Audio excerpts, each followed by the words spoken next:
Good morning, respected principal, teachers, parents, and students. Today is the birthday of Shri Major Dhyanchand hockey player. आज हम Shri major Dhyanchand जी का जन्मदिन मना रहे हैं और उनके जन्मदिन को पूरे भारत में राष्ट्रीय खेल दिवस पर मनाया जा रहा है। मेजर ध्यानचंद जी का जन्म 29 अगस्त 1905 को प्रयाग गांव उत्तर प्रदेश में हुआ, जो कि आजकल इलाहाबाद के नाम पर जाना जाता है। मेजर ध्यानचंद जी के पिताजी ब्रिटिश आर्मी में सिपाही थे और मेजर ध्यानचंद जी को बचपन में ही खेलने का बहुत शौक़ था। वह रेसलिंग में इंटरेस्ट लेते थे। अपने गांव में आसपास में वह रेसलिंग किया करते थे। जब वह 16 वर्ष के हुए, आपके पिताजी ने 1922 में आपको आर्मी में भर्ती करवा दिया, लेकिन इससे पहले बचपन की पढ़ाई इन्होंने अपने गांव के पास ही करी और मेजर ध्यानचंद जी आर्मी में भर्ती होने के साथ साथ आर्मी टीम में प्रवेश हुए। वहाँ पर आर्मी हॉकी टीम होती थी। उनको देखकर वह मोटिवेट हुए। उन्होंने एक पेड़ से लकड़ की स्टिक तोड़कर ग्राउंड की साइड में हॉकी खेलना शुरू किया। वह फ्री समय में ग्राउंड के बाहर प्रैक्टिस किया करते थे। आर्मी टीम के प्लेयर्स और कोच उनको रोज़ाना देखा करते थे। आर्मी टीम के कोच एक मेजर रैंक के थे। उन्होंने दूर से उनकी गेम को देखा। यह सिपाही, यह लड़का एक लकड़ी की स्टिक से इतनी अच्छी हॉकी खेल रहा है, क्यों ना इनके हाथ में एक स्टिक दे दी जाए। तो उन्होंने उनको एक हॉकी स्टिक दी और वहाँ से ही वह पूरे भारत में, पूरे देश में अपना नाम बना सके। ड्यूटी पूरी करने के बाद जब भी उनको फ्री समय मिलता है, वह दिन रात हॉकी ही खेलते रहते और उनके खून में, ब्लड में हॉकी ही भर गई थी और हॉकी के ही सपने लेते थे। चांद की रोशनी में भी प्रैक्टिस किया करते थे। सभी टीम के आर्मी के जो प्लेयर्स थे उनको चांद चांद कहकर बुलाने लगे। मेजर ध्यान सिंह का नाम मेजर सिंह था पहले। वहाँ से उनका नाम मेजर चांद पड़ गया, ध्यान चांद पड़ गया। और एक दिन आर्मी टीम के कोच ने उनको आर्मी में बुला लिया। वहाँ से ही वह आर्मी टीम के सदस्य हो गए और दिन रात मेहनत करते रहे और उनकी गेम में बहुत निखार आ गया। सन 1926 में उनका चुनाव इंडियन टीम में हुआ। पहली बार 1926 में उनको नीदरलैंड के अगेंस्ट एक डेब्यू मैच में उतारा गया। वहाँ उन्होंने 3 गोल किए। 1927 में लंदन स्टोन फेस्टिवल टूर्नामेंट में उनको उतारा गया। वहाँ 10 मैच खेले और उस टूर्नामेंट में टोटल गोल 72 हुए। 36 गोल अकेले ध्यानचंद जी के थे और यह गोल सभी ब्रिटिश इंडिया टीम्स के खिलाफ थे। पहला ओलंपिक गोल्ड 1928 में नीदरलैंड के अगेंस्ट मेजर ध्यानचंद जी की ही देन है। समर ओलंपिक नीदरलैंड जो कि एम्स्टरडम स्टेडियम च हुआ, स्टेडियम पूरा भरा हुआ था, वहाँ 24,000 दर्शक बैठे थे और फाइनल मुकाबला नीदरलैंड के साथ था। भारत ने यह मुकाबला 3-1 से जीता और 2 गोल मेजर ध्यानचंद जी के थे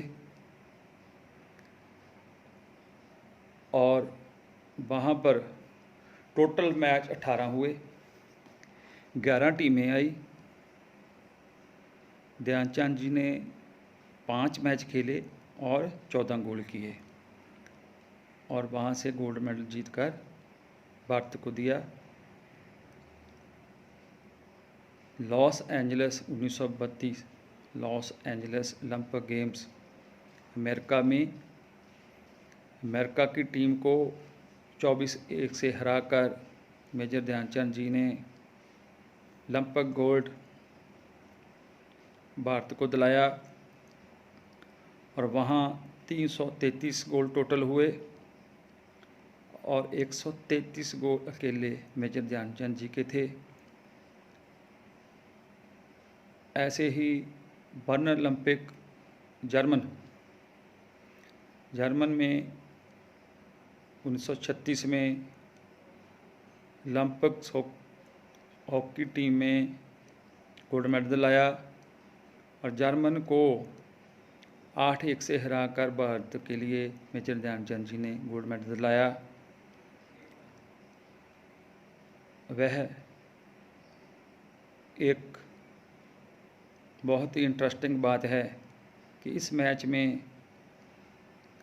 जर्मन के बादशाह हिटलर वहाँ मैच देखने आए और वह चाहते थे कि जर्मन जीते और साथ ही में वह मेजर ध्यानचंद जी के फ़ैन थे, दीवाने थे, उनको खेलता हुआ देखना चाहते थे। स्टेडियम पूरा भरा हुआ था, 40,000 दर्शक बैठे थे और बहुत कड़ा मुकाबला हुआ। यह मैच फर्स्ट हाफ में भारत ने 1 गोल से लीड ले ली 1-0 से। इंटरवल में जर्मन ने हॉकी पिच को पानी लगा दिया। उसके पीछे कारण यह था कि इंडिया की टीम के शूज़ अच्छी क्वालिटी के नहीं थे और उनके शूज़ बहुत अच्छे थे और गोल एवरेज सिर्फ 1-0 था और इस बात को मेजर ध्यानचंद जी ने नोट्स में लिया और अपने शूज़ उतार दिए। बीच में ही एक वहाँ बैठे हुए थे कांग्रेस के नेता पीके गुप्ता जी, वह टीम के पास गए और उन्होंने एक तिरंगा निकाला और हवा में लहराया और टीम को मोटिवेट किया कि हम यहाँ से गोल्ड मेडल लेकर भारत में जाकर ये झंडा लहराएंगे। उस टाइम अंग्रेज़ों का राज था, भारत का अपना कोई झंडा नहीं था। वहाँ से टीम को बहुत मोटिवेशन मिली और सेकंड हाफ में इंडिया की टीम ने 7 गोल और दागे और 8-1 से ये मुकाबला जीता और गोल्ड मेडल अपने नाम किया। और वहाँ पर हिटलर बैठ ना सके, उनसे हार बर्दाश्त नहीं हुई और वह वहाँ से चले गए। अगले दिन उन्होंने मेजर ध्यानचंद जी को अपने ऑफिस में बुलाया और उनको एक अच्छी नौकरी की ऑफ़र दी, उनको जनरल रैंक देने का निमंत्रण दिया और मेजर ध्यानचंद जी ने यह कर ठुकरा दिया कि मेरा जन्म भारत में हुआ और मैं जितना भी खेलूँगा भारत के लिए ही खेलूँगा। और यह कहकर वो वापस आ गए और इंडिया टीम भारत में आई और मेजर ध्यानचंद जी आकर आर्मी की ओर से काफ़ी मैच खेलते रहे और उनके जन्मदिन पर ही आज स्पोर्ट्स पर्सनालिटीज़ को सम्मानित किया जाता है, कोचेस को सम्मानित किया जाता है। द्रोणाचार्य अवार्ड, अर्जुना अवार्ड, राजीव गांधी खेल रत्न अवार्ड और मेजर ध्यानचंद अवार्ड देकर उनको सम्मानित किया जाता है। अगर हम श्री मेजर ध्यानचंद जी के गोल्स की बात करें तो गोल करने में बहुत मशहूर थे और क्रिकेट के एक बादशाह जॉन ब्रैडमैन वो उनके बारे में ये कहते हैं कि मेजर ध्यानचंद जी हॉकी में ऐसे गोल बनाते हैं जैसे कोई खिलाड़ी क्रिकेट में रन बनाता है। तो ऐसे ही उनकी तुलना फुटबॉल में पेले के साथ की जाती है और बॉक्सिंग में मोहम्मद अली के साथ की जाती है। वह गोल करने में इतने एक्यूरेट थे कि उनकी मारी हुई हिट कभी खाली नहीं जाती थी और उनकी फोर्स और एक्यूरेसी पूरा तालमेल था इनमें और गोलकीपर को पता नहीं चलता था बॉल कहाँ गया। और ऐसा भी बोला गया उनके बारे में, अगर उनका गोल नहीं हुआ तो वह चेक कर लेते थे कि यह गोल पोस्ट ठीक जगह पे नहीं लगे हुए हैं। तो ये उनकी एक कैपेबिलिटी थी गोल करने में। और उन्होंने ओलंपिक्स में बहुत गोल किए। उनके जो टोटल गोल्स हैं वो इंटरनेशनल लेवल पर वो अपनी लाइफ में उन्होंने 570 गोल किए हैं। और मेजर ध्यानचंद जी को जादूगर भी बोला जाता है कि हॉकी का जादूगर है। इसके साथ एक घटना है कि हॉलैंड में मैच चल रहा था और मेजर ध्यानचंद जी इतना अच्छा खेल रहे थे, बॉल हॉलैंड की टीम के पास नहीं जा रहा था। उन्होंने बीच में ही चलते हुए मैच में ऑब्जेक्शन कर दिया कि ऐसा कोई प्लेयर नहीं कर सकता, इनकी हॉकी को चेक करो। मैच को रोककर उनकी हॉकी को चेक किया और वो कह रहे थे इनकी हॉकी में चुंबक है। तो जब हॉकी को तोड़ा तो उसमें से कुछ नहीं निकला, तो उनको हॉकी बदल कर दे दी और वह दूसरी हॉकी से वैसे ही खेलते रहे जैसे पहले ही हॉकी में खेलते थे। मेजर ध्यानचंद जी एक बहुत ही शांत स्वभाव के इंसान थे। उनकी पत्नी जानकी देवी ने उनके बारे में बोला है, एक बात शेयर करी है। उन्होंने कहा है कि वह लड़ाई झगड़ा नहीं करते थे। अगर कोई खिलाड़ी उनको फाउल मार देता था वह उसका जवाब फाउल में नहीं देते थे, अपनी खेल में देते थे। ऐसे ही एक मैच में उन्हें हॉकी स्टिक मार दी और उन्होंने आगे से कुछ नहीं किया। और वो उनकी पत्नी जानकी देवी जी कहते हैं, जब मैंने उनसे पूछा कि आपने आगे से कुछ नहीं किया तो वह कहने लगे मैंने 3 गोल कर दिए और मैंने अपना बदला ले लिया। तो उनके बहुत लोग फैन थे। और जर्मन में अपनी शादी के बाद वो 30 साल बाद गए। वहाँ पर एक व्यक्ति स्ट्रेचर पर उनको देखने आया। उनको पता चला कि यहाँ पर मेजर ध्यानचंद जी आए हैं। वह स्ट्रेचर पर उनको देखने आया और उनको उनकी पूरी तस्वीरें दिखाई जो जर्मन की मेन हेडिंग लाइन में थी और उनकी फ़ोटोएं थी। और उनके बेटे को बोला कि आपके पापा बहुत अच्छे प्लेयर थे, मैं इनका बहुत ज़्यादा फ़ैन हूँ। ऐसे ही फिल्म इंडस्ट्री में पृथ्वीराज चौहान और के.एल. सहगल सिंगर, वह मुंबई में उनका एक मैच देखने गए और वह चाहते थे हम मेजर ध्यानचंद जी की गेम देखें, और वहाँ पर मैच देख रहे थे और फर्स्ट हाफ तक कोई गोल नहीं हुआ। और KL सहगल जी कहने लगे यहाँ पर तो गोल ही नहीं हुआ कोई भी। तो उनको मेजर ध्यानचंद जी बोले, ठीक है हम गोल करेंगे, पर हम उतने गोल करेंगे, जितने गोल करेंगे उतने ही आप हमें गाना सुनाएंगे।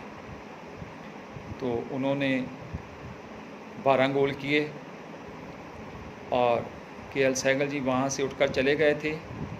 दूसरे दिन KL सहगल जी ने उनको अपने दफ्तर में बुलाया, अपने पास बुलाया गाड़ी भेजकर, और उस दिन उन्होंने उनको गाना तो कोई सुनाया नहीं। और वह फिर नेक्स्ट डे पूरी टीम के पास गए और उनको 14 गाने सुनाए उन्होंने पूरी टीम को, और एक एक घड़ी दी, गिफ्ट दिया, एक एक घड़ी दी सबको। और यह उनके एक अच्छे फ़ैन वाली बात है, और पूरे देश में उनके बहुत दीवाने थे। वहाँ जहाँ भी वह जाते थे, कई जगह पर वो चीफ गेस्ट बनकर जाते थे, और ओलंपिक गेम्स के बाद वह आर्मी में भी खेलते रहे, और जहाँ भी वह चीफ गेस्ट जाते थे लोगों की बहुत भीड़ हो जाती थी। और उन्होंने अपने कैरियर में सन 1926 लेकर 1949 तक खेला, और अपनी प्लेइंग एज उन्होंने बहुत लेंथी रही। बहुत ही लंबा समय वो भारतीय के लिए हॉकी खेली, और अचानक वह एक लीवर की बीमारी से अफेक्टेड हो गए। 3 दिसंबर 1979 को लीवर की बीमारी के कारण दिल्ली के एम्स हॉस्पिटल में उनकी मृत्यु हो गई। हमें ऐसी शख्सियत से कुछ सीखना चाहिए, और बहुत से प्लेयर्स उनसे मोटिवेट होकर भारत की तरफ से खेले हैं, जिन्होंने ओलंपिक में प्रवेश किया, उनके बाद ओलंपिक में गोल्ड मेडल भी लेकर आए हैं। और हम स्पोर्ट्स के फील्ड में अलग अलग स्पोर्ट्स पर्सनालिटीज़ को देखते रहना चाहिए हमें। बच्चों, हम पहले प्लेयर्स बनते हैं, हर कोई प्लेयर नहीं बन सकता, लेकिन जो सोच लेता है वो बनता है। अगर आप प्लेयर नहीं बन पाओगे तो आप एक्सरसाइज करो, अपने शरीर को मजबूत रखो पढ़ाई के साथ साथ। और अगर आप एक्सरसाइज भी नहीं कर सकते, खेल भी नहीं सकते, कम से कम खेलने वाले को देखो ज़रूर, क्योंकि उससे देखने से, आपके देखने से जो स्पोर्ट्स पर्सन्स हैं उनको मोटिवेशन मिलती है। अगर हम स्टेडियम में मैच खेलते हो, कोई प्लेयर्स स्टेडियम खाली हो तो उनको कोई मज़ा नहीं आता, वो अपनी परफॉर्मेंस ज़्यादा अच्छी नहीं दे पाते। अगर स्टेडियम भरा हो तो टीम में पूरी स्पिरिट आ जाती है, हर प्लेयर अपने नाम के लिए ही खेलता है। तो अगर आप अच्छे दर्शक भी बनते हो तब भी उनके लिए बहुत अच्छा आता है। अगर आप अच्छे प्लेयर्स देखोगे तो आप भी एक दिन मोटिवेट होकर आप नहीं खेलोगे, आगे आने वाली जनरेशन को बोलोगे ये स्पोर्ट्स बहुत अच्छी है, अपने रिश्तेदार भाई बहनों को बोलोगे। तो इसलिए मैं कहता हूँ कि सब बच्चों को हमें ऐसी पर्सनालिटी से मोटिवेट होना चाहिए। धन्यवाद।